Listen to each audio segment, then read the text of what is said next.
Au début, je ne suivais pas trop parce que Conor McGregor, c'était Jean-François Desguin. J'ai même donné des cours à Conor McGregor, t'imagines? Tu peux pas en fait rentrer et dire ok, allez, je vais forcer, je vais remporter tous les rounds. Si tu fais ça, tu te mets à égalité avec le combattant. Il me dit, tu sais qui tu viens de combattre là et tout. Je dis ouais, ben c'est un japonais, apparemment il est connu. Il me dit, il est pas connu, c'est le numéro 1 mondial. C'est tellement difficile comme sport que si tu n'as pas un cadre, tu vas pas y arriver. Le Bushido, c'est le code d'honneur des samouraïs. Respect, humilité, bienveillance, force, courage. Voilà pourquoi on appelait ça la Bushido. Et là, ça part. Il y a eu l'ère Ultimate Fighter. Et là, l'UFC est monté. Et un jour, arrive Conor McGregor. Mais là, il y a qui vraiment de méga star à l'UFC? On va enlever Conor McGregor à John Jones. Est-ce que tu penses que tout ce qu'il y a eu à l'époque, la bagarre dans le bus, tous les extraits où il va frapper son pote, c'est fait exprès ou c'est vraiment, ils se détestaient vraiment? Non, c'est pas fake, hein. C'est de la réalité. Hein. Le pote de Conor McGregor là, qui a eu des embrouilles, je le connais très bien, c'est Artem Lobov, c'est un bon pote à moi. On interrompt ton podcast 30 secondes pour te parler de MF Compete Competitor Package, notre programmation phare pour les crossfitters de tout niveau qui veulent atteindre le niveau inter, RX ou Elite ou se qualifier sur les floors des Throwdown. Lien dans la description pour voir quand commence le nouveau cycle et rejoindre plus de 300 athlètes EMF Compete. Bonjour à tous et bienvenue sur un nouvel épisode du Zone 2 Podcast. Aujourd'hui, on a un invité extra CrossFit. On avait bien aimé le podcast avec Sylvain Drey sur le BMX. Du coup, on a invité James Cavo, mon ancien coach de MMA qui est... comme tu disais tout à l'heure, de la première génération de coach de MMA. Ouais. Est-ce que tu peux te présenter un peu pour les gens qui nous écoutent, qui sont un peu en dehors du monde du MMA français, et que tu introduises un petit peu comment t'es venu au MMA, parce que toi, tu l'as connu à l'époque où c'était vraiment underground.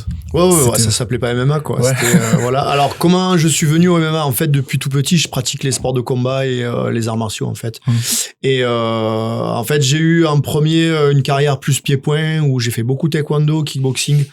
J'étais vraiment branché là-dessus. En compétition même? Ouais, en compétition, bien sûr. Oui. Carrière de compétiteur. J'ai même été présélectionné olympique pour les Jeux Olympiques de 92 en taekwondo, à l'époque. Et que j'ai pas fait d'ailleurs, puisque j'ai été évincé par le directeur technique national qui a placé en douce un élève à lui. Bref. C'est pas la première fois, je pense, que les DTN, ils font ça. Ouais. C'est commun à beaucoup de sports, j'ai l'impression. Ouais, non, c'est on va dire c'est les fédérations. Ouais. Et en fait ça a été un mal pour un bien, parce que tu vois, à cause, on va dire, ou grâce à ça, en fait, j'ai regardé moi les JO à la télé, mais ça m'a un peu mis en retrait par rapport au pied-point. J'ai fait encore peut-être 1 ou 2 ans de compétition de taekwondo, puis après j'ai fait un peu plus de kickboxing, donc c'était pas mal. Mais surtout en 93, j'ai commencé à m'intéresser au jiu-jitsu, tout ce qui est lutte, jiu-jitsu. Jiu-jitsu traditionnel ou jiu-jitsu brésilien déjà à l'époque? Non, jiu-jitsu brésilien, il n'y avait pas en fait en France. Ça n'existait pas encore. Est-ce que vous pouvez rappeler la différence entre les deux? Vas-y James. Alors, le jiu-jitsu traditionnel, c'était, on va dire, un dérivé un peu du judo. C'est un mélange de judo et de quelques mouvements un peu de karaté où il y a quelques frappes, les atemi. Et c'est moins axé compétition, c'est moins axé, on va dire, réel. Alors que le jiu-jitsu brésilien, c'est vraiment, ça fait l'accent vraiment sur tout ce qui est combat au sol. Ouais. Il y a beaucoup de combats au sol dans le jiu-jitsu brésilien. C'est quand même beaucoup plus pointu que le jiu-jitsu traditionnel. Le jiu-jitsu traditionnel, c'est bien, c'est très bien, mais c'est vraiment au niveau technicité du sol, c'est vraiment sommaire par rapport au jiu-jitsu brésilien où là on trouvera pas mieux, quoi. Okay. Donc c'est très axé combat au sol, le jiu-jitsu brésilien. Tu me corriges si j'ai tort, mais en gros c'était des pratiquants de judo au Brésil qui se sont dit comment est-ce qu'on peut être le plus efficace possible au sol et qui ont créé le jiu-jitsu brésilien, c'est ça en gros, c'est la famille Gracie. Gracie, ouais, en fait eux ils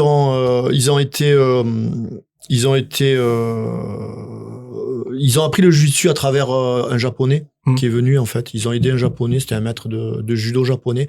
À savoir qu'attention, à cette époque-là, le judo tel qu'il était pratiqué est complètement différent du judo de maintenant. Ouais. Tu dis à cette époque, quelle année? Bon, ça c'était dans les années 50-60, ils ont commencé. Hein. Okay. Et en fait, le judo de maintenant, il est super aseptisé.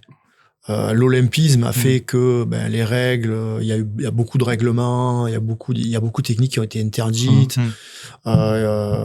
C'est vraiment aseptisé. Avant, le judo était beaucoup plus ouvert en termes de technique, et il y avait beaucoup de techniques qu'on retrouve maintenant au jiu-jitsu brésilien qui existaient avant dans l'ancien judo. Donc au final, C'était pas si différent que ça. Donc cette famille au Brésil, les Gracie, ils ont appris donc le judo par un japonais, mais ils ont un peu travaillé à leur méthode, à leur façon à eux, avec leur vision un peu brésilienne, un peu moins carrée, on va dire, que celle des japonais, un peu plus ouverte. C'est latin, quoi. Ouais. C'est ouvert, ça part un peu dans tous les sens, mais au final, ça a agrandi la richesse technique du judo au sol, quoi. Et voilà comment ça s'est développé. Et il se servait surtout du jiu-jitsu brésilien, la famille Gracie, pour aller défier les autres arts martiaux. Les autres arts martiaux. En fait, ils allaient dans les écoles, ils disaient, toi, t'es prof de kung-fu, ben moi je te défie maintenant, là, viens, on se bat, toi et moi. Ah ouais, tout. Ouais, pour voir qui c'est qui est le plus fort, quoi. Et en fait, ils battaient tout le monde, parce que le jiu-jitsu, en fait, c'est vraiment... c'est un sport qui, si on connaît pas le jiu-jitsu, si on connaît pas le combat au sol, on peut pas gagner. En fait, on peut pas. C'est pas comme la boxe pied-point debout où si tu es solide, t'encaisses un peu avec une bonne droite, tu peux quand même te débrouiller, quoi. Tu peux arriver à mettre quelqu'un un peu dans le mal. Là, c'est que de la technicité, quoi. Là, et au final, c'est même pas une question de force ou c'est même pas une question de qualité athlétique, on va dire. C'est surtout une question de technique, en fait. Donc, grâce à la technicité, ben on peut battre quelqu'un qui est même plus fort physiquement. Ça, c'est l'essence même du jiu-jitsu, quoi. Ouais. Brésilien. Et d'ailleurs, c'est la famille Gracie et l'UFC qui ont fait découvrir au monde le JB via le premier UFC, où c'est un des frères Gracie qui gagne, non? C'est Royce Gracie qui gagne avec 80 kilos, tout mouillé. Face à des bœufs. Très bon jujutsuka qui combattait des mecs de 120 kilos, 110 kilos, et il les a tous battus, il les a soumis, quoi. Ouais. Et donc là, le monde entier a vu, c'est quoi ce truc, quoi. Parce qu'à l'époque, c'était plus le pied-point, le mec le plus fort, c'est celui qui tape le plus fort, quoi. Et en fait, les arts de préhension, ils étaient quand même vachement sous-estimés, que ce soit la lutte, le jujitsu, le shoot wrestling, tout ça. Les gars, pour eux, il y avait que le pied-point, quoi. Et puis là, ils se sont rendus compte qu'il existait autre chose, quoi. Okay. Et du coup, toi, dans ton parcours, tu t'intéresses au jiu-jitsu, pas le JB, le jiu-jitsu d'abord, après les JO de Barcelone, c'est ça? Ouais, j'ai commencé les premiers cours de jiu-jitsu en 92. Ok. En 92, donc avant l'UFC, tu vois.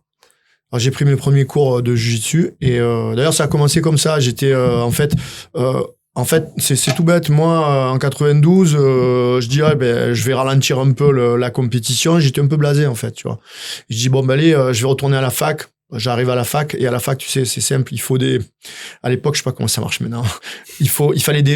Tu pouvais choper des points avec les activités sportives. Oui, c'est toujours le cas. C'est toujours le cas? Ouais. Ah, d'accord. C'était le SWAPS? Ouais, c'est le SWAPS maintenant. Ouais, je sais pas comment ça s'appelle. Ouais, c'était ça, ouais.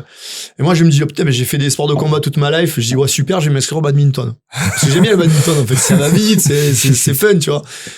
Et septembre, j'arrive donc au badminton de la fac. Et le gars, il me dit, ah non, mais c'est complet, il fallait s'inscrire il y a 3 mois déjà, ou 4 mois. Ah ouais, et tout. Et là, je vais faire du ping-pong. J'aime bien le ping-pong, tu sais. Non, c'est complet aussi. Et puis au final, j'ai fait, il me reste que les sports de combat où c'était pas complet. J'arrive, je vais voir le prof de jiu-jitsu. Et il y avait judo, jiu-jitsu. Je dis, moi, j'y connais rien et tout, mais j'ai pas envie de faire du jiu-jitsu. Et en fait, le prof me connaissait un peu parce que comme moi, j'ai toujours été d'Avignon et comme j'avais fait de la compétition, tout ça. Ah, c'est pas toi, James, ça, tu fais de la compétition de kick, de taekwondo et tout. Oui, et tout. Écoute, si t'aimes pas le jiu-jitsu, c'est pas grave. C'était au dojo, tu sais, de Champfleury, là, le grand dojo, tu vois, qui est super grand, là. Et au fond, il y a un sac de frappe. Il me dit, écoute, tu viens pendant mes cours, c'est 2 fois par semaine, tu viens pendant mes cours, juste tu es là, tu te mets au sac, tu tapes sur le sac, moi je te mets les points, y a pas de souci. Je dis, cool. Et donc je commence comme ça, moi je tape dans mon sac, et les autres ils faisaient leur cours de judo, j'y suis. Et au bout un mois et demi, je discutais avec le prof, et je lui fais, ouais, mais dans le jiu-jitsu, là, si toi tu essaies de m'attraper, du temps que tu m'attrapes, je vais te mettre gauche-droite, je vais te mettre un kick dans la gueule, tu vas pas pouvoir m'attraper. Il me dit, viens, si tu veux, on essaye. J'étais con, hein. J'avais 22 ans à l'époque, tu vois. J'étais jeune con, tu vois. Et elle me dit, si on essaye, on met les gars et tout. Il m'attrape, il me tord en deux, tu vois. Il m'attrape, boum, il me fout par terre, il m'attrape, boum. Bon, le gars était balèze. Une fois par terre, tu savais plus quoi faire, quoi. Comme tout le monde, hein. Moi, j'ai pas la science infuse, hein. Quand tu sais pas, tu sais pas, hein. Donc, le gars, il me fout par terre et tout, il me ruine, il m'étrangle, hop. On se relève, je fais, alors, c'est quand le prochain cours de jiu-jitsu? Et je fais, je vais m'acheter un kimono. Je me suis acheté un kimono, j'ai commencé à faire le jiu-jitsu. Voilà. Et du coup, c'est comme ça que j'ai commencé le jiu-jitsu, en fait. Ok. Voilà. Okay. Et crois-le ou pas, peut-être 8 mois après, je crois que je commence en octobre, et un truc comme novembre ou décembre, première UFC, ou peut-être, je sais plus exactement, peut-être 3-4 mois après, première UFC, Je regarde dans un magazine, je dis, c'est quoi ça? Mon frère, il regarde, parce qu'il y a mon frère qui me suivait aussi, enfin, qui a fait le même parcours que moi. Mon frère me dit, putain, on dirait un film, c'est tiré d'un film, ça, c'est pas possible et tout. Et en fait, non, c'était pas un film, c'est le premier UFC qui est arrivé. Et je monte la cassette, peut-être 6-8 mois après, on a la cassette, je montre la cassette à mon prof, quoi. Et mon prof regarde, il fait, ah ouais, bah, c'est un bon, lui, c'est un bon judoka qui a gagné. Lui, c'est même pas un gars du jiu-jitsu, c'était un judoka. Ouais, c'est un bon judoka, ouais, il est pas mal, il est pas mauvais et tout. Il me dit, mais ça, ouais, il y a rien d'exceptionnel. Et du coup, lui et moi, on commence à travailler parce que lui, comme c'est un ancien judoka, le gars, mon premier prof de jiu-jitsu traditionnel, il a fait les JO en judo en 1972. Ok. D'accord. Imagine le truc, tu vois. C'était la même équipe que Parisi, vous voyez que c'est Parisi? C'est mon nom de famille par ici. C'est vrai? Est-ce que c'est ton peut-être grand-père qui était une légende du judo? On n'a pas de rapport, mais souvent quand je dis mon nom de famille, on me le ressort. Angelo Parisi. Ouais, c'est ça, exactement. Champion olympique de judo. Ouais. Tueur à gage. Ouais. Et ben, même équipe que lui, donc c'est l'ancienne génération, les mecs. Donc l'ancien judo que tu disais. L'ancien judo. Et moi, il me dit, oh, mais les guillotines, ouais, je connais, alors que c'est interdit du judo. Ah, les clés de cheville, ouais, je connais. Ah ouais, en fait, ouais, c'était quasiment du jiu-jitsu brésilien, quoi, voilà. Et donc, on commence à taffer là-dessus, et puis voilà, on a commencé à tout mixer. Et après, mon frère et moi, on a mixé le truc, en fait. C'est ça le plus dur, en fait. Dans le MMA, c'est pas d'apprendre une partie, d'apprendre une autre, d'apprendre une autre. C'est de mixer le tout, tu vois. Et ça, c'est pas facile. Ça, à part l'expérience, c'est quand même assez compliqué. Donc voilà, après on mixe le truc, et puis les premiers combats arrivent en France amateurs en 95, à peu près. Et puis après ça, on commence à combattre, tac, tac, tac, tac, tac, tac, tac, et ainsi de suite. Et puis voilà. Ok. Parce qu'il faut savoir, pour les gens qui connaissent pas trop l'histoire du MMA, le premier UFC, en fait, ils ont pris un combattant de chaque art martial. Et puis, ils les ont mis dans une cage. Alors, l'idée de la cage, je sais pas de quoi ça leur est venu.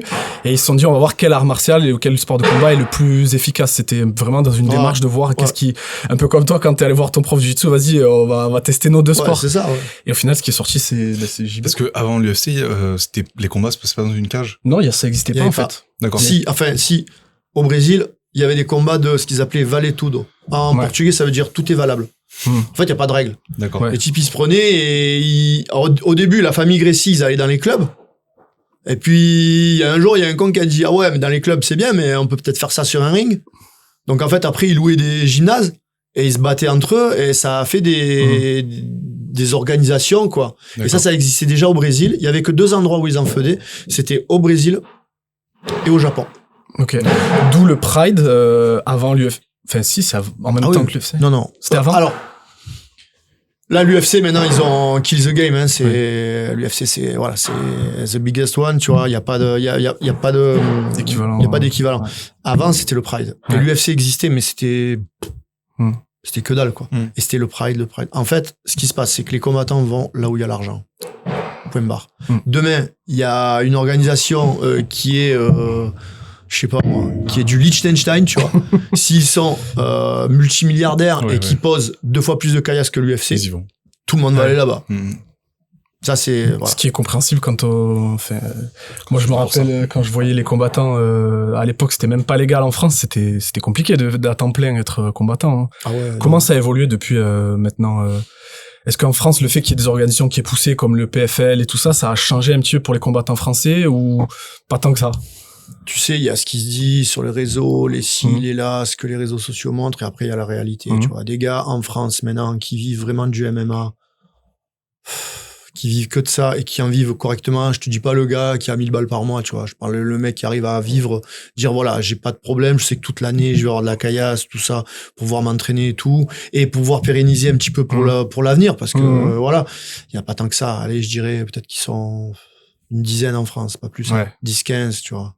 C'est les mecs qu'on connaît le plus, peut-être les Benoît Saint-Denis, les Cyril Gann, les mecs comme ça, tu vois. Qui combattent à l'UFC, du coup. Saladin Parnasse. Non, Saladin Parnasse, c'est pas à l'UFC, tu vois. Mais Saladin Parnasse, ça reste quand même une exception, quand même. Il combat où, Saladin Parnasse? Saladin Parnasse au KSW. C'est russe? Non, c'est polonais. Okay. C'est une des plus grosses organisations au monde. Okay. En fait, en termes de personnes, de public, d'argent aussi. Après, le KSW, c'est un peu une nébuleuse, hein. C'est polonais, on sait pas trop ce qui se passe. Tu vois ce que je veux dire? Voilà. Ça a déjà été? Au KSW? Non, jamais. Okay. Non, jamais. Mais je sais que ils ont des shows de ouf, quoi. Après, il y a l'Octogone aussi en Allemagne qui est énorme. Il y a beaucoup de monde, plus que l'UFC. Hein. L'Octogone, c'est du 20, 30 000, 35 000 personnes. Hein. Okay. Alors qu'un UFC, ça tourne entre 13 et 18 000. Ouais. Okay. Mais il y en a plusieurs il y en a tous les 15 jours. Ouais, c'est vrai que moi, à mon époque, c'était un tous les 2 mois. Puis après, ils ont fait les Fight Night. Puis après, à peu près. Ouais. Et du coup, ton cheminement de premier magazine, première cassette de l'UFC, premier cours de Jiu-Jitsu, jusqu'au premier combat de MMA, ça se passe comment? Sachant qu'en France, ça n'existe pas, ça commence à naître en Europe. Ouais, et du coup, moi, ce qui s'est passé, c'est qu'en fait, je suis arrivé un peu, on va dire tard, tu vois. J'ai commencé, j'avais 22 ans, tu vois, 23 ans, mais j'ai commencé à faire les combats, j'avais 27 ans. Tu vois, parce que en fait, ça a mis du temps à se mettre en place, en fait, tu vois. Et mon premier combat amateur, je le fais à 27. De 27 jusqu'à 30 ans, je fais de l'amateur, je fais du combat en France, de petites organisations, en fait. C'est les mecs qui disaient, allez, là, on va faire un truc. Alors, il y avait tous les noms, c'était Free Fight, c'était combat complet, c'était lutte contact, c'était... Il y avait les coups au sol? Il y avait des organisations, il y avait les coups au corps. Et il y avait une ou deux organisations qui s'en foutaient un peu et qui mettaient les coups au visage. Le Pankido, par exemple. Le Pankido, c'est à Nice, ça se faisait beaucoup, et où c'était quand même hardcore, tu vois. Le Pankido, à l'époque, c'était, tu avais droit à frappe au visage, et pas de limite de temps, tu vois. C'était des rounds de 10 minutes jusqu'à ce qu'il y en ait un des deux qui perdent. Ouais, donc tu pouvais fighter 30 minutes. C'est combien 40 minutes. Un round aujourd'hui? Alors, 5. Chez les amateurs, c'est 3 rounds de 3 minutes, avec 1 minute de repos. Chez les professionnels, c'est 3 rounds de 5 minutes, avec 1 minute de repos. Et pour les titres, les championnats, c'est 5 rounds de 5 minutes, avec 1 minute de repos. Donc tu fais 25, 26, 27, 28, il y a 28 minutes, 28 minutes de boulot, quoi. C'est énorme, 5 x 5. Hein. Ouais. C'est énorme. C'est là où tu te rends compte que le MMA, c'est pas du tout un sport d'explosion, mais plus de force d'endurance. Tu vois. C'est là où il faut savoir quand même gérer tes rounds, surtout sur un 5x5, tu vois.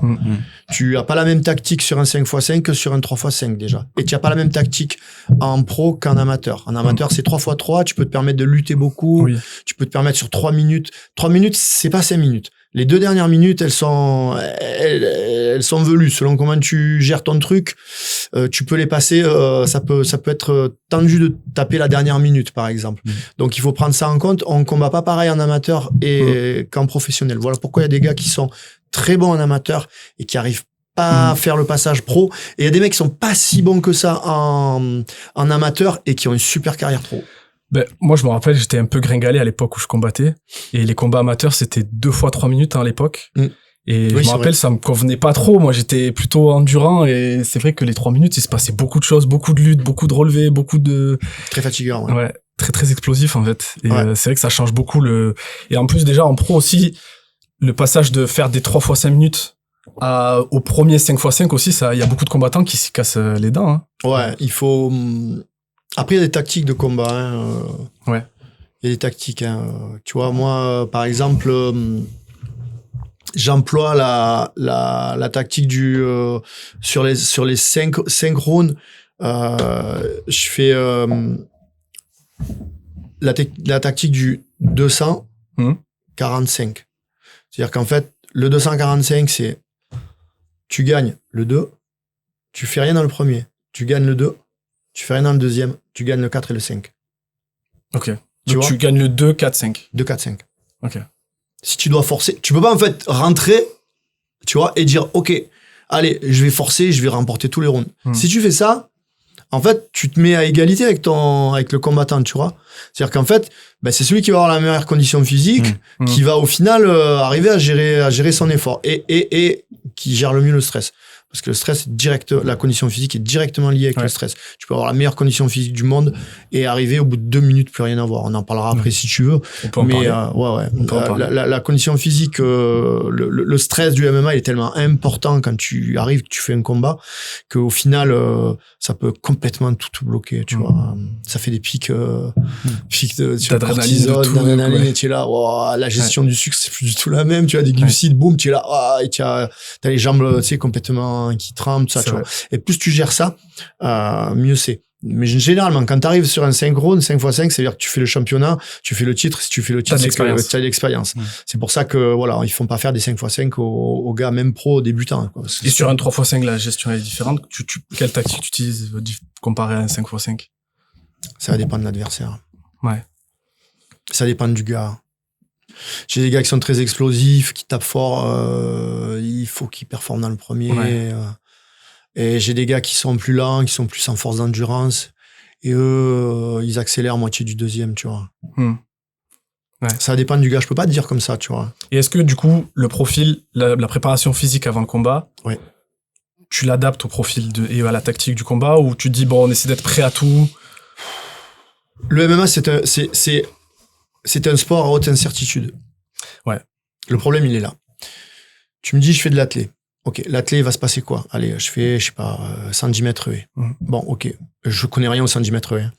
Je sais que la piste, elle va durer 110 mètres. Je sais que quand il va y avoir un départ, tac, je vais devoir partir. Et je sais qu'il y a une haie là, là et là. T'as tous les paramètres. Ouais. Après, il peut y avoir quelques trucs, peut-être un peu de vent, la piste, elle est mouillée. Enfin, je sais pas, hein, j'y connais rien. Mais il y a peu de facteurs d'incertitude. Le MMA. Que de l'incertitude. Il y a que de l'incertitude. T'as un style général qu'a ton adversaire, mais tu sais pas s'il va pas changer. Oui. Parce que lui, t'as étudié aussi. C'est tout con. Moi, ça m'est déjà arrivé de coacher où le type dit, bah, le gars, écoute, donc le gars, il est droitier, on se met comme ça, hein, le combat commence, l'autre, il se met en gaucher. Ok, bon, alors t'as eu tout ce que je t'ai dit pendant 8 semaines, on va faire le contraire. Ouais, il faut une grosse capacité d'adaptation. Voilà. Sur un court instant. Pour l'adversaire, pour aussi les facteurs environnementaux. Oui. Moi, quand j'arrive dans une compétition de MMA, tu sais ce que je fais le premier truc? Je vais voir la cage. Combien elle fait de mètres? 7 mètres, c'est pas 9 mètres. Parce qu'à des cages de 7, t'as des cages de 9 mètres. À l'UFC, c'est 9, non? Elle est très grande. À l'UFC, c'est 9. Ok. Il y a beaucoup de galas où c'est 7. Donc ça, des fois, tu peux pas le savoir. Et je vais te dire un truc. Il y a des organisations où la cage, c'est pas la même selon... Ouais. Ils ont 2-3 cages et ils switchent. Oui. Même l'UFC. Hein. Et qu'est-ce que ça change? L'UFC, ils ont des cages de 7 et de temps en temps, ils te sortent une cage de 7. Okay. Bref. Et une cage de 7, ça avantage quel profil de combattant? Et une cage de 9, ça avantage quel profil de combattant? Plus la cage est petite, plus c'est lutteur. Ouais. Ok. Plus lutteur et le cage clinch. Le cage clinch, c'est la lutte contre la grille, qui est une spécificité vraiment du MMA, typique du MMA. Ça existe quand même MMA. Et tu peux pas, ça se trouve, tu peux ne pas être très bon lutteur de milieu de tapis, ce qu'on appelle. C'est-à-dire qu'en milieu de tapis, de la lutte pure, gréco-romaine, lutte libre, tout ça, tu peux ne pas être très bon.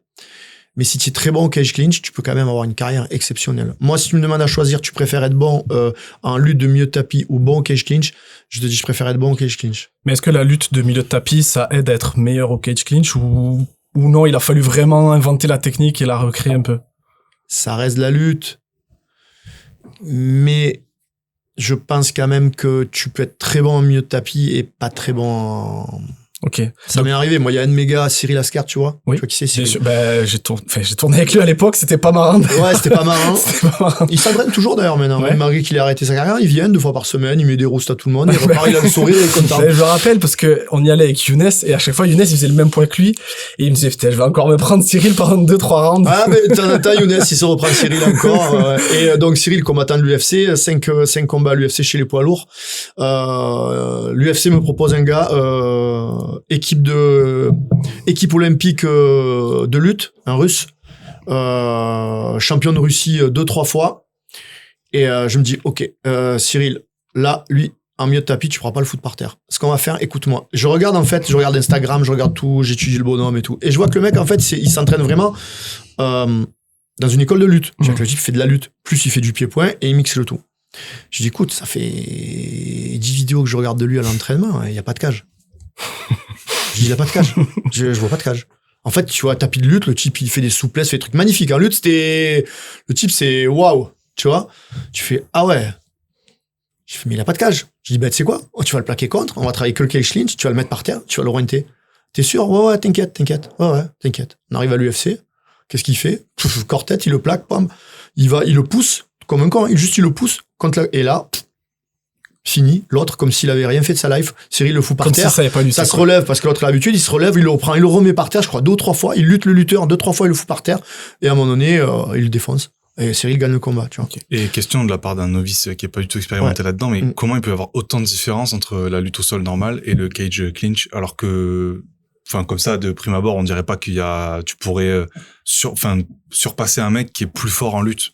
Ouais. Alors, c'est technique ce que je vais dire, mais en lutte milieu de tapis, tu n'as pas de surface qui t'arrête. C'est-à-dire qu'en fait, quand quelqu'un va venir pour t'attraper, en fait, tu vas pouvoir dégager ton corps et notamment dégager tes hanches. Tu vois, pour éviter qu'il t'attrape par exemple les jambes, Okay. tu vois, et tu vas pouvoir pousser tout en reculant ton corps. Mais dès que t'es plaqué, en fait, tu peux plus reculer ton corps. Ouais. Donc en fait, tes jambes vont être plus facilement, tu vas pouvoir attraper plus facilement tes jambes. Et si t'es pas habitué à ça, tu vas pas y arriver. Tu vas perdre tes repères en fait. Tu vois. Après, quand t'as l'habitude, non. Mais le problème, il vient de là. Le problème, ou si tu es bon au cage clinch, l'avantage, il vient que derrière, il y a une paroi qui t'empêche. Et si tu remarques bien, moi, ce que je dis tout le temps, c'est vrai qu'il y en a pas beaucoup qui font la parallèle, mais en fait, quand il y a quelqu'un qui est plaqué comme ça et une autre personne qui vient comme ça pour le travailler, en fait, ça ressemble plus à du sol, en fait. Parce que quand t'es au sol, t'es comme ça, t'es plaqué, et puis il y a un mec qui vient pour essayer de te plaquer. Et en fait, c'est pareil. Donc, en fait, ce que j'ai fait, moi, j'ai adapté les principes du combat au sol au cage clinch. Et au fait, ça marche super bien, quoi, en vrai. Ok. Et je voulais revenir rapidement. Qu'est-ce qui te fait lancer la Bushido Academy en 99? Oui, je vais te le dire. Bon, c'est important. En 99, je fais mon premier combat, entre guillemets, pro. Et quand vous dites combat pro, on est d'accord qu'en France, c'est pas légal, donc c'était en Europe? C'était pas Mon premier combat pro que j'ai fait, c'est en France, parce que je t'explique pourquoi. Parce qu'en fait, pro, c'est plus un niveau, un level de gars, tu vois, par exemple. Ça reste style underground, enfin, dans le sens où c'était pas légalisé. Je vais faire un parallèle qui est complètement idiot. Imagine, le dimanche après-midi, tu vas jouer au foot, et avec toi, tu vois, qui joue au foot, t'as Ronaldo, t'as Messi, non, mais c'est ça, tu vois, t'as Zidane, tu vois, et en fait, tu fais un match. Le niveau, il est quoi? Amateur ou pro? Oui. Il est pro. Le niveau, il est pro. T'es pas payé comme un pro. Mais en fait, le niveau, il est pro. Si tu marques, si t'arrives à défendre tu vois, un Messi qui passe, si t'arrives à lui choper la balle et lui faire, je sais pas, un petit pont et te casser avec, le level, il est pro, tu vois. Mais en France, c'est ce qui s'est passé, en fait. C'est qu'on n'avait pas le droit de frapper au sol, mais le niveau des gars qui venaient, il était vraiment très, très élevé. Et moi, en 99, je combats donc à Orléans. Il y avait une grosse compétition qui s'appelait le Golden Trophy. À l'époque, il n'y avait pas Internet, il n'y avait pas tout ça, tu savais pas. Tu pouvais pas te renseigner sur un mec. Là, je te parle de 99, tu vois. Moi, j'ai eu mon premier téléphone portable, peut-être je sais pas, je devais avoir peut-être... le bon vieux Nokia 3310 de 2003 ou... Ouais, non, même plus vieux. Avant, j'ai eu l'Alcatel avec le truc, tu sais, tu tirais la tac, tu pouvais te défendre avec et tout. Le mec t'attaquait, tu donnes un coup d'Alcatel, le mec, tu laissais no chance, tu sais. Et en fait, tu vois, il y avait pas Internet, il y avait pas tout ça. Et ce qui se passe, c'est que j'arrive à la compétition et on me dit, bon, mais voilà, c'est un tournoi de 8. C'était un tournoi de 8 parce qu'à l'époque, on faisait des tournois. T'es complètement idiot, tu vois. Un combat, c'est pas assez dur. Non, t'en fais 3 dans la journée, tu vois, parce que, mais bref. En amateur, c'est toujours ça ou pas? Ouais, maintenant, en amateur, c'est ça. C'est très dur. En amateur, c'est très dur parce que t'es obligé de repartir sur un combat après que le shoot soit redescendu, t'es obligé de repartir. C'est super dur. L'amateur, c'est super dur. Et donc, je me retrouve là. Et en fait, je tombe au premier tour contre un japonais. Je dis, oh, japonais, ça va, pied-point, je vais le gérer, ça va aller. Je tombe contre lui. Le combat se passe pas exactement comme je pensais. Il y a un problème d'arbitrage. Je perds contre le japonais.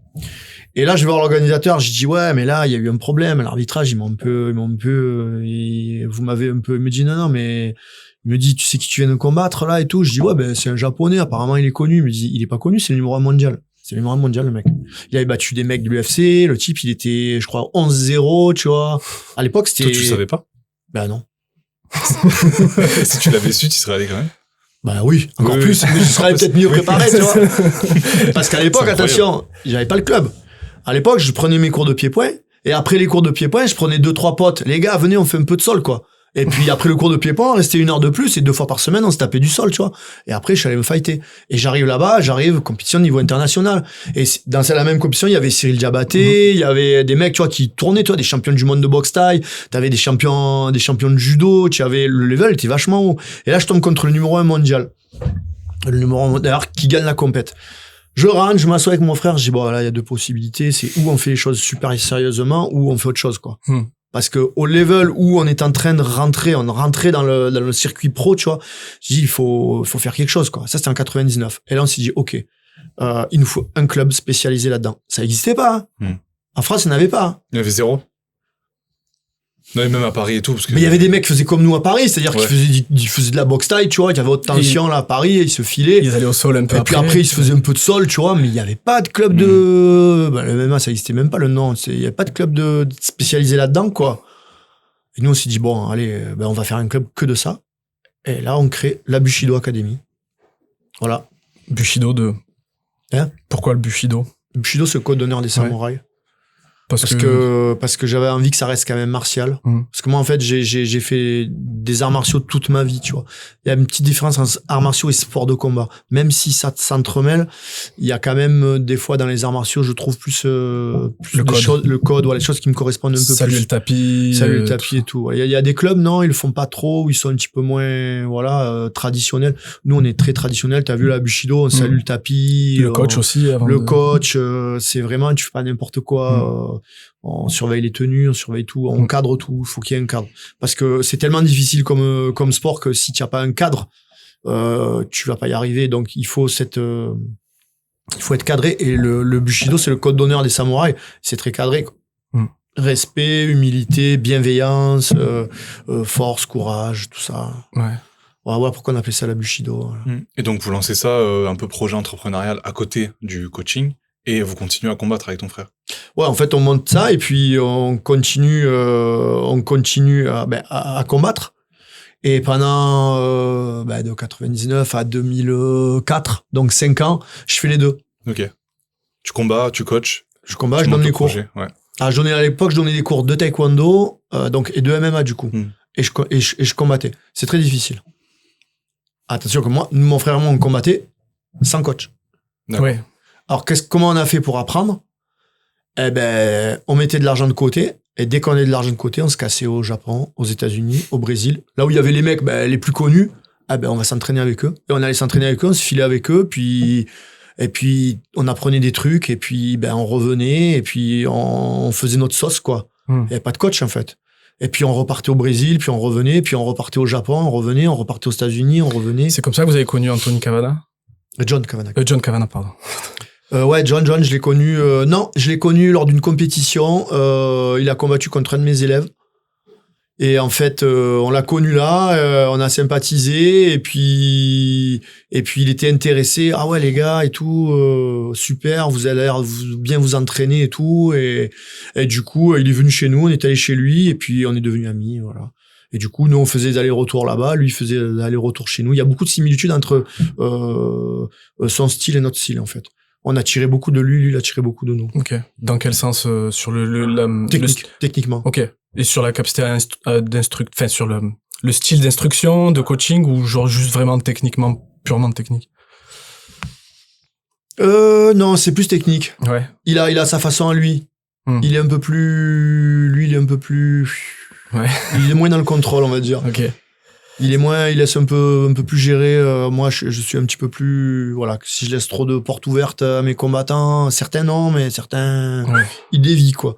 Moi, je préfère que ce soit plus carré. Je planifie tout, moi. Parce que pour ceux qui savent pas, en fait, John Cavana, c'est le premier coach de Conor, en fait. C'est le coach de Conor. C'est toujours le coach de Conor. Ouais. Enfin, c'est toujours. Et du coup, vous avez connu Conor à l'époque où c'était encore juste de jeunes champions du Cage Warriors. J'ai connu Conor. Il était même pas champion du Cage Warriors. Ouais. Il avait gagné un combat, je crois, vite fait. Et ça, c'est quand je l'ai connu au tout début. Et, donc là, on parle de quelle année? Conor McGregor. Là, on parle de 2002. Ah oui, donc il était tout jeune, quoi. Ah bah oui. Ok. Donc toi, tu l'as connu à cette époque, et donc tu l'as suivi à travers, j'imagine, après Internet. Au début, je ne suivais pas trop, parce que Conor McGregor, c'était Jean-François Deguin, quoi. Ouais. Tu vois. Ben moi, je me rappelle, à l'époque où je m'entraînais avec vous, la star, c'était Gunnar. C'est Gunnar Nelson, ouais. Il était venu à la Bushido, on le voyait comme Ah oui. Une star, quoi. C'était, on voulait Gunnar, tous tourner avec lui, on se faisait trépaner. Ah oui, à l'époque, c'était Gunnar Nelson qui, lui, il était vraiment, voilà. Non, après, Conor McGregor, j'ai même donné des cours à Conor McGregor, t'imagines. Mais je sais pas, à l'époque, c'était c'était un quidam, tu vois. C'est marrant parce que du coup, quand il a commencé, c'était pas une révélation directement, quoi. C'est pas un mec, parce que maintenant, quand tu vois, pour les gens novices, amateurs comme moi, tu vois ça d'extérieur, tu te dis, putain, le mec, la première fois qu'il est rentré dans un truc de MMA, ils ont dû se dire, c'est quoi ce monstre, tu sais, un peu genre jeune prodige. En fait, non, il a travaillé comme tout le monde, quoi. Moi, quand John m'a présenté Conor, il m'a dit, ouais, écoute, mais il était parmi tant d'autres, parmi tous les autres combattants, tu vois. Et John m'a dit, ouais, lui, il a une super boxe, il boxe très très bien. Son sol, sa lutte, c'est nul. Il aime pas le sol, il aime pas la lutte. J'essaie de lui faire comprendre mais franchement, tu verras, sa boxe, elle est super. Et moi, je me rappelle à l'époque, quand je suis revenu, j'ai dit, ouais, il y a un gaucher là-bas, en anglais, il est bon, hein. Franchement, un gaucher, il est bon. Mais alors, lutte sol, il est nul et tout, putain. S'il travaille, il sera bon, tu vois. Voilà. Et au fur et à mesure qu'on retournait là-bas, le petit Conor, il a gagné un combat. Il en a gagné 2. Oh, il a fait un beau KO, là. Et au fur et à mesure, il montait. Et, la première fois où il va à l'UFC, John me dit, ouais, Conor va combattre à l'UFC. Je fais, oh, super et tout. J'ai dit, par contre, à l'UFC, nous, on y était déjà à l'UFC. Et John, C'était Cyril ou c'était C'était Samy. Oui, Samy, ok. Mon frère, qui était déjà à l'UFC. Oui. Mon frère est rentré à l'UFC avant Conor, avant Conor. Mais je veux dire, à l'époque où Conor est rentré, Samy, ça faisait longtemps qu'il l'avait plus combattu, non? Ou si, ça c'est... Ah, ça faisait peut-être 6 ans, 7 ans, quoi. Ouais, ok. Ouais, Samy, je crois qu'on l'a pas précisé, mais c'est ton frère. C'est mon frère. Un peu plus âgé que toi.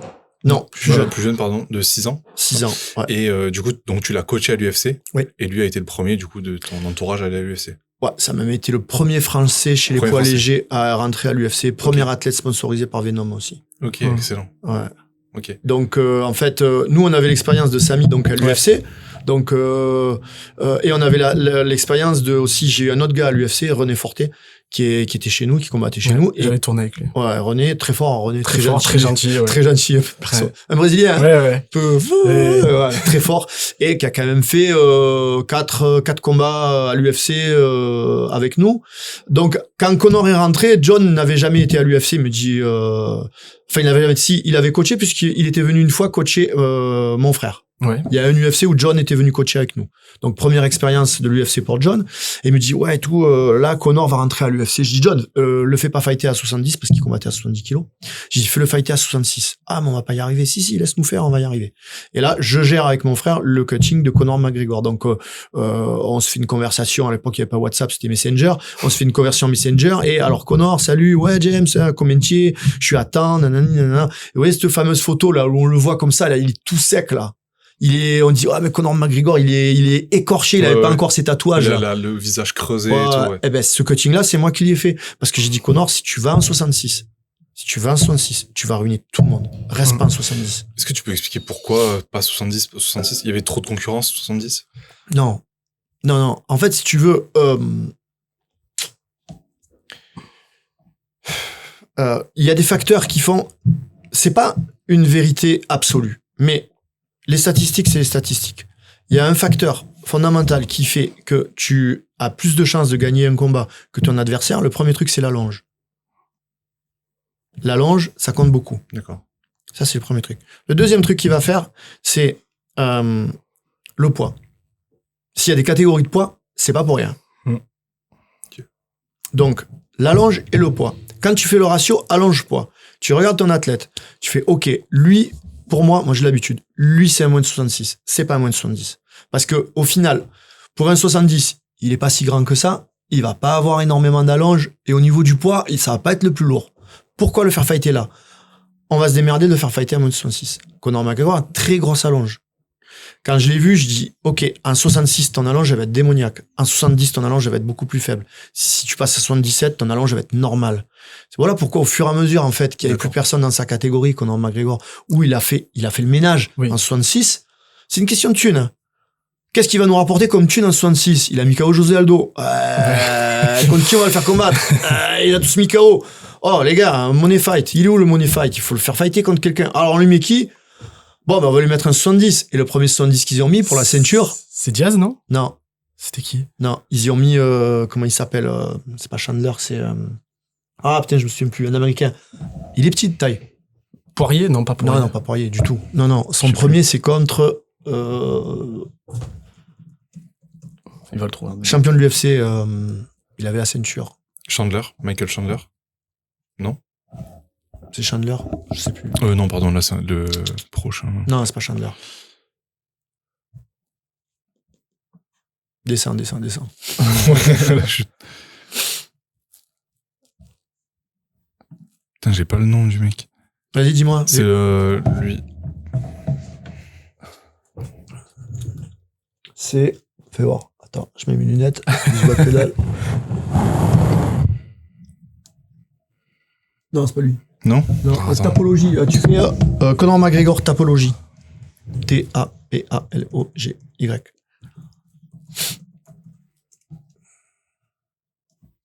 C'est plus facile pour trouver en fait. Chaque fois que tu veux chercher quelqu'un, un combattant, tu tapes Tapologie et son nom derrière.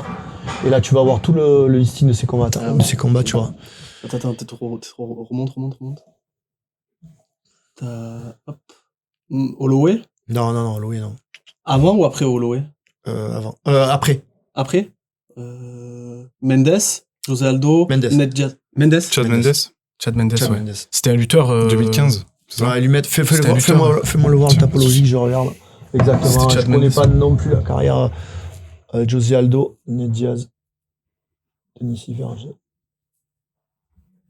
Ouais, ça, tu vois, c'est pour la ceinture. J'ai pas de bêtises, je sais plus exactement, mais... Bref, ils lui mettent un gars qui est plus petit. En 70. Ils lui mettent un gars qui est plus petit à 70. Donc, en fait, il garde son allonge quand même, tu vois. Il garde l'avantage de l'allonge. Et du coup, il arrive à le battre, tu vois. Mais après, dès qu'il est passé sur du mec, regarde bien, un petit peu plus grand, Ned Diaz, plus compliqué, tu vois. Plus difficile, mec un petit peu plus lourd, plus compliqué. Et les catégories de poids, comme je disais tout à l'heure, c'est pas une invention pour faire joli. Hein. Donc voilà, nous on lui dit tu fight à 66 et franchement il a bien fait. S'il était resté à 66, je pense que il y a plein de combats qu'il aurait pas perdu. Après, je dis toujours il y a avant d'être champion, après d'être champion. Oui. Et tu penses quoi de la trajectoire de sa carrière?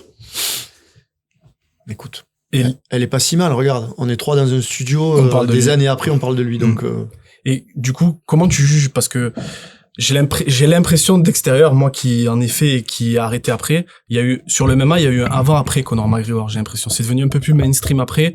Comment tu observes, toi, un peu cette évolution par rapport à l'époque où, moi, il y avait encore que le pancras en France, à aujourd'hui où t'as eu Conor McGregor, Netflix et tout? il y a eu une première ère, c'est l'ère avant. Il y a eu une première ère, ça a été l'ère avant The Ultimate Fighter. Ouais. Alors, ça c'est la première ère où c'était confidentiel. Les mecs, fallait vraiment s'intéresser au sport de combat avec le Pride au Japon, tout ça. L'UFC était pas trop connu. Comment l'UFC, ils sont devenus mainstream? Ça a été très malin. Ils ont fait un show de télé-réalité qui s'appelle The Ultimate Fighter. C'est la Starac de l'UFC. C'est la Starac de l'UFC. Ils ont balancé ça gratos à la télé. Et là, tout le monde est devenu fan. Tout le monde est devenu fan. Moi, je me rappelle, quand on arrivait aux États-Unis en 99, 2000, tu vois, on arrivait, on parlait à tout le monde. Ouais, nous, on fait à l'époque, ça s'appelait pas MMA, mais on fait du free fight, on fait ah ouais, c'est quoi ça? Combat en cage fighting. Personne connaissait. Et The Ultimate Fighter arrive, je sais pas, 3 mois après. On fait cage fighting. Oh, Ultimate Fighter. Oh, yes. Yes. Et là, c'était sur quelle chaîne? Et là, c'est parti. C'était... Ça doit être MTV, un truc comme ça, non? Non, c'était pas MTV. Non. Ouais, je sais plus. Okay. Franchement, je sais plus du tout. Et là, ça part. Il y a eu l'ère Ultimate Fighter. Et là, l'UFC est monté. Et un jour, arrive Conor McGregor. Et là, il y a la deuxième ère de l'UFC. Ouais. C'est la troisième, du coup. ESPN, ok. La troisième ère, du coup, le post-Conor, c'est là où c'est... Tu sais, ils sont en rade de mecs qui rapportent de la caillasse, là. Ouais. Ils sont en rade. Il y a qui rapporte vraiment beaucoup d'argent, là. Alors, à un moment donné, il y a eu Khabib. Oui. Qui a rapporté de l'argent parce qu'ils ont ouvert le marché, si tu veux, tout au Moyen-Orient, tout ça, tu vois. Donc, il y a eu Khabib qui... Alors, pour ceux qui ont vraiment rapporté de l'argent, on va dire John Jones. Ouais. Ronda Rousey, qu'on oublie souvent. Ouais. Ronda Rousey, beaucoup. Khabib, Conor McGregor. Ouais, vraiment, ces 4-là, c'est ceux qui... Et là, ils sont un peu en rade, en fait, tu vois. Alors là, John Jones, je recombats plus, donc on va pas le compter. Mais là, il y a qui vraiment de méga stars à l'UFC? On va enlever Conor McGregor à John Jones. Ben, t'as en ce moment l'élève de Khabib, comment il s'appelle déjà? Makhachev, ouais. Pas tant que ça, non. C'est dû à quoi, selon toi? Topuria, il y a Topuria. Ouais, Topuria. C'est dû à quoi, selon vous, qu'il n'y ait plus de stars qui fassent une échappée, tu sais vois? Pourquoi? Je vais te dire un truc. Parce que tout est une question d'argent. Le truc, c'est l'UFC, c'est un show américain qui est en priorité fait pour le marché américain. Et le problème, c'est que ça s'est tellement démocratisé qu'il y a quasiment plus de champions américains. Alors McGregor, c'était spécial parce que McGregor, il est irlandais, mais il y a une grosse communauté d'Irlandais quand ils ont fait combattre McGregor à Boston, bah laisse tomber, c'était la ville est irlandaise, quoi, parce qu'il y a 2 millions d'Irlandais à Boston. Et il y a peut-être un tiers des Américains blancs qui sont irlandais. Non, et puis qui s'identifient à lui, et même qui, comment je veux dire, il y a aussi plein d'Irlandais qui viennent exprès, et puis ça reste anglophone, en fait. Donc directement, ça connecte. Alors que je pense que les Khabib et tout, ils arrivent moins à connecter, à ramener du public. Khabib, ils ont réussi à faire de l'argent dessus parce que quoi? Ben parce que il y a eu cette fameuse opposition entre McGregor et en fait c'était un peu deux clans, tu vois. J'ai une question pour toi. Est-ce que tu penses que tout ce qu'il y a eu à l'époque, tout l'engouement médiatique, c'est-à-dire la bagarre dans le bus, tous les extraits où il va frapper son pote, machin, tout ça, est-ce que tu penses que c'est staged, c'est fait exprès, ou c'est vraiment, ils se détestaient vraiment? Non, c'est pas fake, hein. Ok. C'est de la réalité, hein. Ok.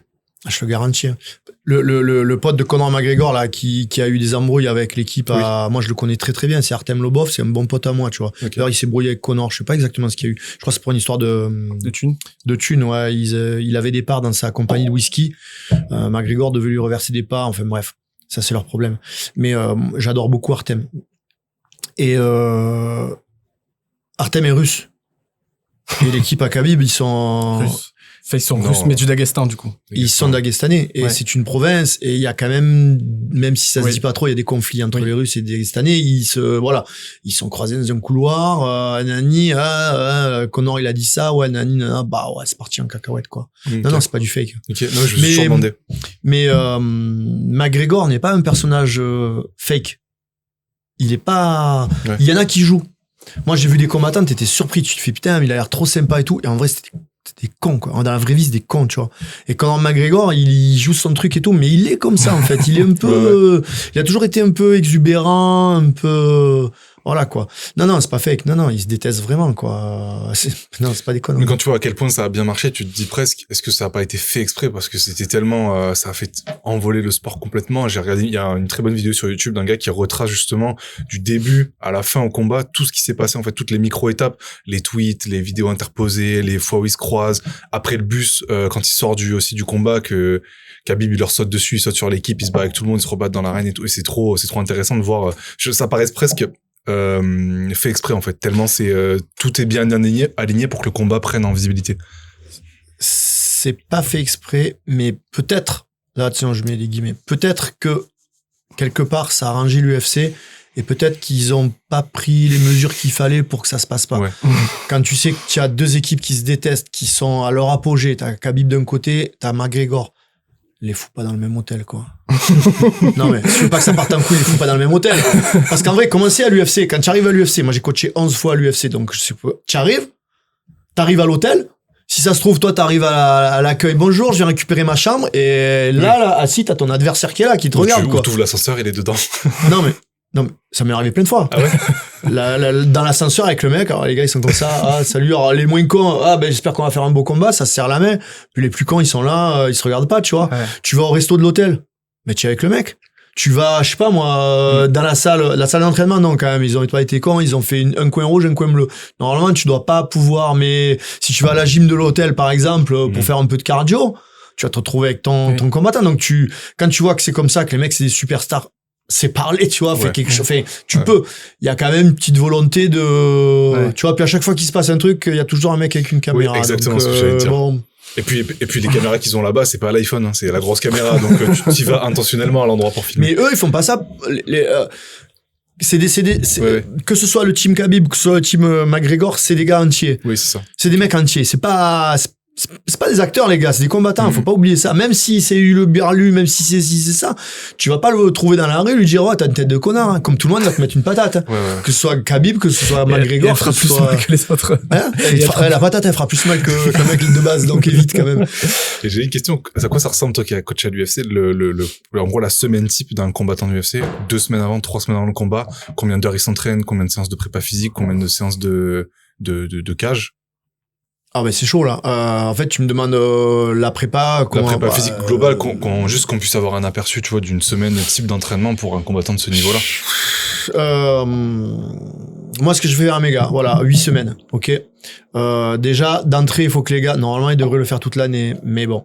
Moi, je leur fais faire minimum 2 sorties zone 2 par semaine de 45, 1 heure. Course à pied. Course à pied, oui. Ok. Pardon, course à pied, zone 2. Et une fois par semaine, fractionné. Fractionné en course. Donc 3 séances de course. 3 séances de course, Ok. minimum.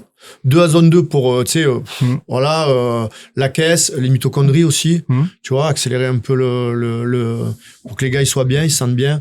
La récupération aussi, parce que tu récupères quand même, hein, quand tu fais un effort prolongé, ça aide à la récupération, je trouve, tu vois. Ensuite, je leur fais faire une séance de fraction. Donc le fameux 30-30 que moi je faisais à l'époque où j'étais gamin, dans ce type-là, quoi. C'est ça. Tu fais du 30-30 ou du 400 mètres. Ouais. Là, en ce moment, je vais, tu sais, la piste qu'il y a vers Saint-Germain, là, Mhm. stade nautique. Je sais pas combien elle fait, cette piste, parce que j'ai essayé de la mesurer, je crois 330. Ouais, elle fait 320, moins 400, non ouais, elle fait moins Elle fait 400. 330. Voilà. Ouais, Là, je fais faire des 330, du coup. C'est pas grave, faut pas le dire. On peut faire des 400, mais on s'en fout. Il fasse 330 ou 400, on s'en fout. Là, j'ai un de mes gars qui prépare la RS, là. Ok. Et je lui fais faire des 400. Au début, semaine 1, 6 fois 330, semaine 2, 8 fois 330, semaine 3, 10 fois 330 avec une récup, et ainsi de suite, tu vois. Mhm. Et ça, je lâche pas jusqu'à la fin, tu vois. Juste le 30-30 de la dernière semaine, je le mets loin du fight quand même. Ok. Parce que nerveusement, ça 10 peut jours au fatiguer moins. un petit peu. 17 jours. Entre 8 et 10 jours. Ok. Première phase, je remets un peu le truc bien en marche et je leur fais faire 1 à 2 séances muscu semaine. Et quand tu dis muscu, c'est bodybuilding classique. Muscu. Ok. J'avais Un posé exemple. la question sur l'entraînement de force parce que je sais que les Américains, moi j'avais vu des vidéos de John Jones faire du sumo deadlift 400 pounds, machin. Est-ce que Ça, c'est, ouais. non, va- pas plus que ça. Il va pas te montrer quand il est au squat à faire ses 10 séries de 10 reps, tu vois. Ouais, oui, c'est sûr. Il va te montrer quand il va soulever 800 kilos pour dire, vous avez vu, c'est moi le plus fort, mais en fait... Ouais. Après, ils font peut-être pas tous pareil, attention. Mhm. Moi, je te parle de mon expérience. Ouais. Nous, on a tout testé. Nous, en 99, on faisait déjà des entraînements croisés où je faisais faire des 400, puis après on prenait des haltères et on faisait du thruster, tu vois, sans le savoir, hein. Et on faisait des trucs comme ça, tu vois, on faisait des entraînements croisés parce qu'on pensait que c'était bien, ça reproduisait la fatigue un peu du combat, tu vois. Donc nous, depuis toujours, on a fait ça. Et au fur et à mesure du truc, en fait, le volume, quand tu fais beaucoup de volume d'entraînement aussi, le transfert, en fait, tu le fais à l'entraînement. D'accord. Moi, quand je vois des mecs qui sont là, ouais, grosse séance de trucs, puis après, dans le sac, puis après, des kicks et tout. 5 x 5 classique et ça transfère, quoi. Le transfert, tu le fais, tu te tapes 5 heures de tapis semaine, 5 heures de tapis par jour. T'as pas besoin de faire en plus quand tu fais ta muscu. T'as pas besoin en vrai. Enfin, moi, je te parle de mon expérience, tu vois. Je leur fais faire de la muscu traditionnelle, un truc tout con. Le type, il va faire 4 séries de squats. Après, il va faire 4 séries de hip thrust, très important, hip thrust pour la lutte, la chaîne arrière, très important. Après, je fais des fentes à la boxe, tu vois, j'aime bien. Fentes à la boxe, c'est pas mal pour les rentrées, tu sais, quand tu dois plier et rentrer. Après, soulevé de terre pour le lombaire, un peu la chaîne arrière aussi, pour être solide pour les arrachés de lutte. Après, je fais faire les gars, ils font développer couché un peu. Je mets pas trop de développé couché parce que tu sais, avec la boxe, si tu fais trop de développé, ça plus la boxe, après tu as tes épaules qui rentrent un peu et tu commences à avoir des problèmes de l'acromion claviculaire qui est très fragile à la lutte quand tu luttes beaucoup, quand tu arrives là, il faut vraiment préserver. Donc un peu de développé, mais pas tant que ça, et beaucoup de dos. Ah ouais. De dos. Tirage planche, traction. Ouais, traction et tirage à la barre. Ouais. Tu vois. Traction, tirage à la barre. Et après, il y a un truc que je leur fais faire. Si les gars, ils ont des petits déficits, je leur fais faire, tu sais, des exercices pour les pieds. Tu sais, de proprioception pour les pieds. Ok. Tu vois, j'aime bien, c'est tout con, mais tu vois, on oublie tout le temps, en fait. Mais pour nous, je trouve que c'est fondamental, même pour les sportifs de base. Les appuis au sol, faut pas oublier un truc, nous, on est pieds nus, hein. Donc, en fait, tes orteils, là, il y a des muscles sous les orteils, hein. Ouais. Et moi, je leur fais muscler les orteils, tu La vois. serviette et tout. La serviette. Ouais. La serviette, tu sais, tu vois, les toes, là, un Ouais. par un, là, un coup dans un sens, un coup dans l'autre. Je leur fais les rétractions, je leur fais des trucs comme ça. J'ai fait aussi, toujours je commence par l'activation à la balle. Et après, pareil pour les mains. Activation à la balle. Et après, les exercices de captation sur le mur. Tu vois, sur une planche de proprio, il balance, tac, il rattrape d'une main, il balance, il rattrape de l'autre main, il balance, il rattrape une main, l'autre, une main, l'autre, une main, l'autre, 3 fois la même main, 3 fois la même main, tu vois. Et après, ça, je leur fais des exos pour, tu sais, l'œil, Ouais. le pied. Généralement, ça suffit, tu vois. Donc, mouvement polyarticulaire le plus efficace, et puis après, Ouais. proprio, prévention. Il y en a orteil qui et n'en ont tout. pas besoin, tu vois. Ok. Ils sont très bien sur les appuis, Ouais. et il y en a qui en ont besoin. Je pourrais pas te l'expliquer, il faut que je vois le gars, en fait. Ouais. Quand je le vois, je dis à toi, tu vas taper de la serviette parce que tes appuis sont pourris. Ouais. Tu te déplaces, t'as les orteils sont relevés comme ça, t'es tout en appui sur tes bols du pied, t'as rien qui touche par terre, on va faire un truc, tu vois. Toi, tes coups, un coup sur deux, tu les loupes, tu sais, on va cibler, il faut que tu aies plus de... Voilà. Et musculation du cou. Ouais, ça je me rappelle, chaque entraînement, Musculation du 50. ça m'a marqué. Voilà, musculation du cou. Ok. Et est-ce que vous faites, les trucs qu'on voit des fois sur les réseaux, Asso Bike Sparring, ou alors le classique, ou alors vous préférez garder pour le transfert, comme tu disais, le classique. Moi, je me rappelle à l'époque où je m'entraînais, quand il y avait quelqu'un qui préparait un combat, le 5x5 ou le 3x5 avec un mec frais qui rentrait toutes les 2 minutes. Ouais, ça, je le fais encore. Ça. Ouais. Ça marche comment, ça? Si tu peux expliquer à ceux qui connaissent pas. Parce que moi, je leur en parle à chaque fois, je me disais, ouais, moi, je me rappelle quand je faisais du MMA, il faisait ça et tout. Et Je le fais vendredi, je le fais encore à un de mes gars, là, celui qui prépare la race. En fait, j'appelle ça la petite mort. ouais. Tellement que c'est difficile, les mecs ils disent c'est plus dur que le combat. Et il faut que ce soit plus dur que le Ouais. combat. Le problème, c'est te faire sortir de ta zone de confort et te mettre dans une zone où, même au combat, ce sera pas plus dur. Alors, les rounds, c'est 5 minutes. Il y a 3 rounds de 5 minutes, donc un quart d'heure. En fait, 1 minute, tu rentres avec, il y a le combattant, lui, il reste les 5 minutes. Ouais. Et là, je fais rentrer un gars, au bout d'une minute, break, sors. Et je remets un mec frais. 1 minute. 1 minute. Ah oui. Break, boum, break, boum, break, boum. Si on arrive à le faire sur 5 minutes, c'est bien. Si j'ai pas 5 gars, parce qu'il faut quand même 5 gars, Ouais. tu vois, des fois, ça demande 6 personnes. Si j'ai pas 5 gars, je le fais avec 3 gars et je fais une 30. Une 30, Ok. une 30, une 30. Des fois, le dernier, je laisse un peu. Mais déjà, avec 3 mecs, ça suffit. Avec 5 mecs, c'est le top, quoi. Faut que ça aille vite, faut que les mecs soient réactifs. Voilà. Et puis, je fais ça, en fait. Et ça, là, c'est la petite mort. Parce Et que sur les 3 rounds. sur les 3 rounds. Et je commence toujours par le mec le plus lourd. Et je finis toujours par le mec le plus léger. Parce que à la fin, le mec le plus léger, il te prend donc le combattant qui fait peut-être 15 kilos de plus que lui, et le gars, c'est un chiffon. Parce qu'il est fatigué, et l'autre, il le fout par terre, le fout par terre, le fout par terre. Et là, ça calme tout le monde. Déjà, pour l'ego, putain, le mec, il fait 15 kilos de moins que moi, il m'a ruiné, quoi. Il est moins fort que moi, il m'a ruiné, tu vois. C'est normal, c'est la fatigue. Il y en a un, il travaille sous fatigue, l'autre, il est pas fatigué, quoi. Mais, c'est très bon, très très bon exercice. Il faut des gens intelligents pour pas faire mal aussi. Ouais. Parce que faut pas y aller comme un bourrin. Celui qui est frais, forcément, s'il bourrine, il va défoncer l'autre. Donc attention, à savoir que les combattants, lors de leur prépa, ils sont extrêmement fragiles. On est fragilisés. La prépa, Donc, ça fragilise. full protection, gants de boxe, pas de gants de MMA, casque, tibia. Tout, full Ouais, donc protection. quand vous faites ça, c'est full protection, et c'est le but, c'est pas de fracasser le mec non plus, c'est Non. d'y aller fort, mais Non, c'est qu'ils travaillent sous fatigue. voilà, ok. Et petite mort, du coup, pourquoi? Parce que c'est putain de dur, que t'as l'impression que tu vas crever, quoi.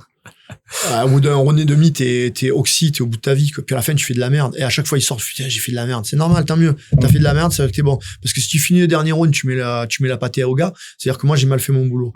Moi, je veux que toi, tu passes minimum 1 round et demi, il faut que ce soit l'enfer pour ta gueule, quoi. Les mecs, ils viennent au reculant. Ouais. Coach, je me sens pas bien aujourd'hui. Non, on s'en fout, tu te sens pas bien, tu y vas quand même, je te le dis. Non, mais coach, non, mais vas-y, tu me diras merci après au combat. Mais après, je suis pas le seul, il y en a plein qui le font, hein. Pro de MMA, il y en a plein qui font ça, tu vois. La prépa, elle se fait comme ça. Et ça, c'est un très bon moyen de préparer le cardio, quoi, parce que t'es vraiment dans le truc, tu vois. Mais il faut quand même faire de la zone 2 pour la capacité Pour ta aérobie, caisse. tu vois, pour avoir la caisse, quoi. Il faut que tu puisses avoir la caisse, quoi. Si t'as pas de caisse, Un parallèle un peu avec nous, les coachs de CrossFit. Moi, je me rappelle, vous aviez une très très bonne capacité qui avait marqué d'ailleurs Théo quand il avait vu Romain coacher, Ouais, c'est impressionnant. à gérer des groupes de 20, 30 personnes. Nous, en CrossFit, tu vois, on se limite à 14, 15. Non, puis c'est que, en gros, moi, ce que je dis, c'est que nous, tu vois, dans le CrossFit, c'est 12-15 maximum par cours, mais c'est multimodal. C'est-à-dire que des fois, ça va être un cours avec du rameur et des box jump, des fois, ça va être des thrusters, des pull-ups, des fois, ça va être des muscle-up, machin.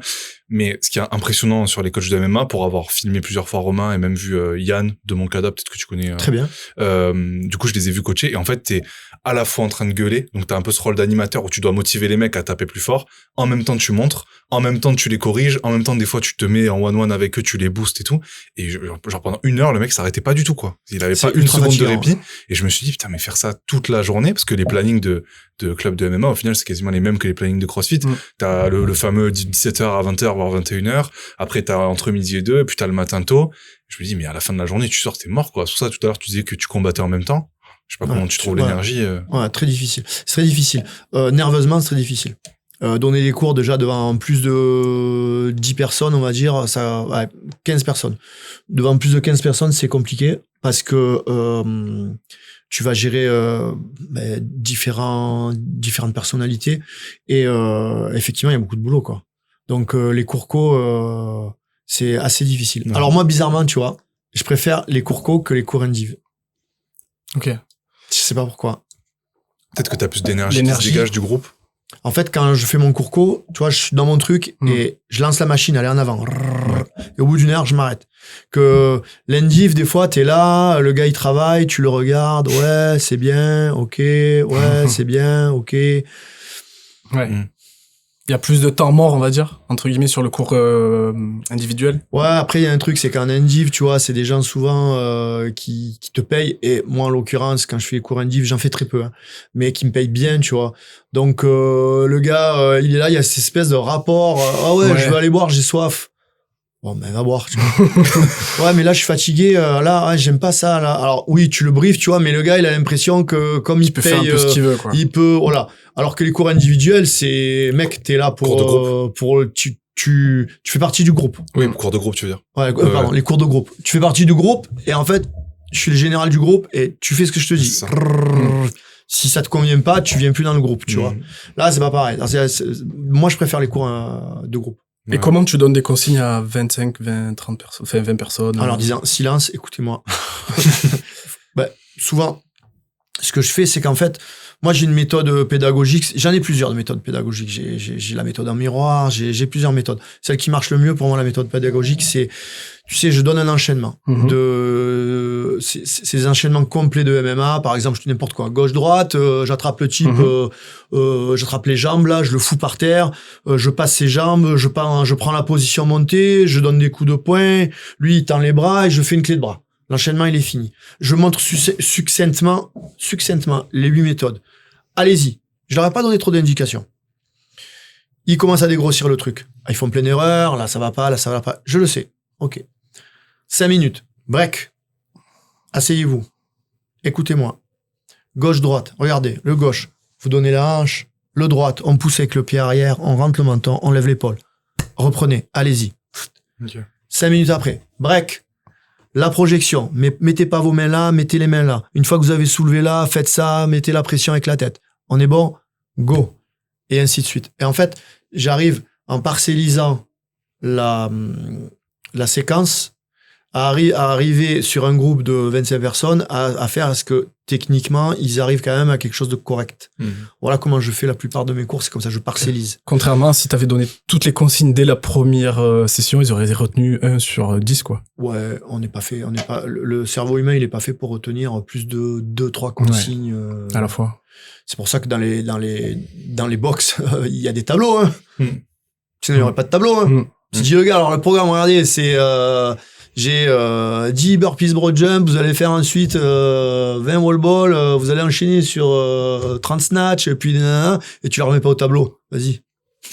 Déjà même quand c'est au tableau, c'est ouais, déjà même quand c'est au tableau. Coach, de toute façon, t'as toujours moi pareil. Coach, j'ai pas compris. Et moi, je me rappelle, il y avait un truc qui m'a marqué, encore aujourd'hui, alors que ça fait 11 ans que j'ai arrêté. Tu nous avais dit une fois, et tu l'as répété plusieurs fois, vaut mieux faire une technique 1000 fois que 1000 techniques une fois. Mais c'est pas Bruce Lee, ça, ou... Je sais pas qui a dit ça, mais il était très intelligent. Ouais, non, bien sûr. De toute façon, les techniques, il y en a tellement que tu peux pas toutes les maîtriser. Et est-ce que tu as un plan, du coup, de cours tu te dis, ben là, ok, on est au mois de septembre, Les 2 prochaines semaines, on va travailler au sol, on va travailler ça et ça. Pied-point, on va travailler ça et ça. Ouais, j'ai des blocs de 4 semaines à peu près. Ok. 4-5 semaines. J'ai des blocs, je fais des blocs. Ouais, là, on va travailler ça, là, on travaille ça, ça. Surtout pour la lutte et le sol. Ouais. J'ai des blocs, tu vois. Tu commences par quoi? Dégagement, Chaque année, ouais, peut-être tu t'en rappelles, mais chaque année d'entrée, c'est tout ce qui est défense de position, sortie de position. Le mec, t'es dans la merde, il faut que tu saches sortir. Ça, c'est la base. Ouais. Et après, je sais pas, je fais. Mais tout le temps, il y a ça. Le premier bloc, c'est ça. Toute l'année, tout le temps, je fais ça. Comme ça, je suis sûr que les mecs, ils ont leur base de défense, tu vois. On est pas mal avec ça, on est bien.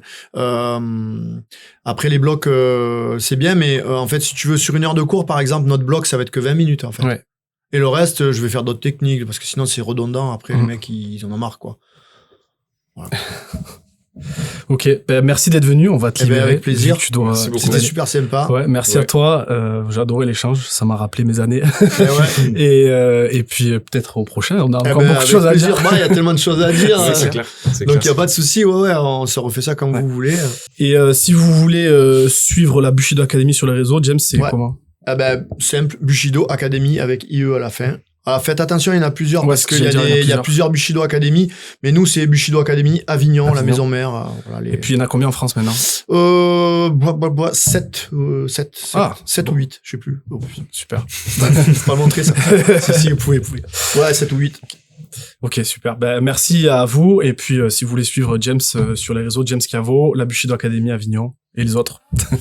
Parfait, merci. Merci à tous, ciao. Ciao.